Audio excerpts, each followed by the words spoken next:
Okay, today I'm going to be doing Enkidu's character in the Epic of Gilgamesh and how he evolves as a character and his appearance throughout the story. In the beginning, he is a feral animal, he's a feral person, who is very akin to the wild. On page 3, it states, he ate grasses with gazelles and jostled at the watering hole with the animals. As with animals, his thirst was slaked with mere water, showing that he's not very civilized and the fact that he himself is very much an animal. After a while, a trapper gets angry at him for ruining his trap, scaring away animals, and all that. Tells his father, and the father tells Gilgamesh to send somebody because he's very strong, very tall. They end up sending a harlot. The harlot states, page 4, primitive, a savage fellow from the depths of the wilderness. After a while, the harlot kind of has him come around and becomes more human-like. She ends up taking him to some shepherds who end up helping him out and showing him how to live. On page 8, it states, eat the food in Enkidu, it is the way one lives. Drink the beer as it is custom of the land. Yeah, they just show him how to live, kind of how to be a human instead of a wild animal. Continuing on page 8, it states, he slashed his shaggy body with water, he took up his weapons and chased lions so that the shepherds could eat. With Enkidu as their god, the herders could lie down. A wakeful man, a singular youth, he was twice as tall as normal men.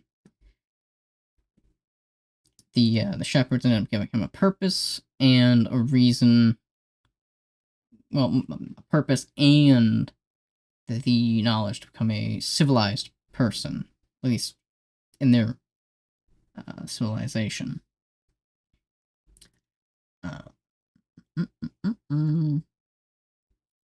After a while, the shepherds ends up hearing that Gilgamesh is having a wedding.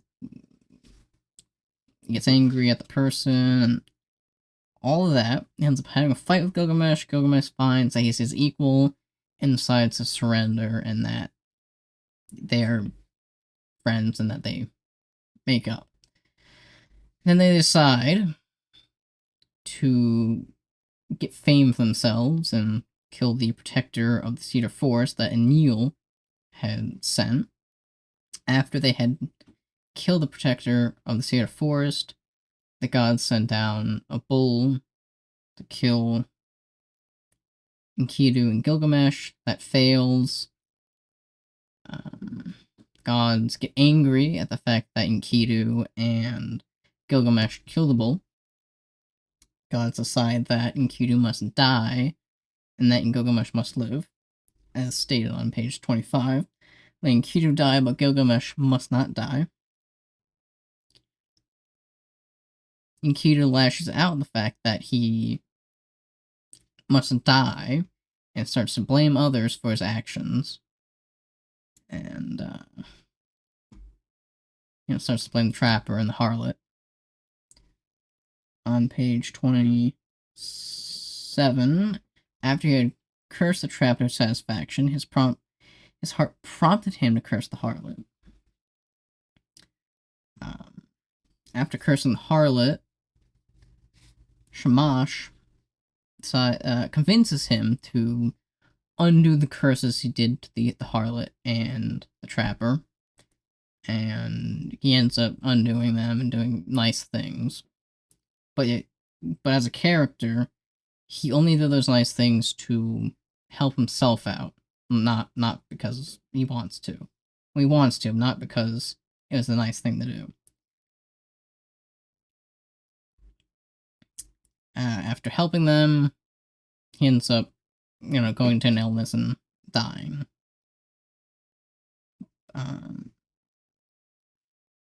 Yeah, but as a character, Enkidu grows from a wild, feral person who has matted hair and shaggy body into a groomed person who has presumably manners in society.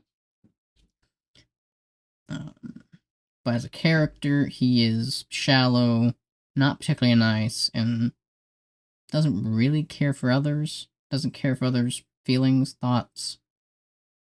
Um, yeah, he will do anything to get himself out of his own consequences that he blames others for causing.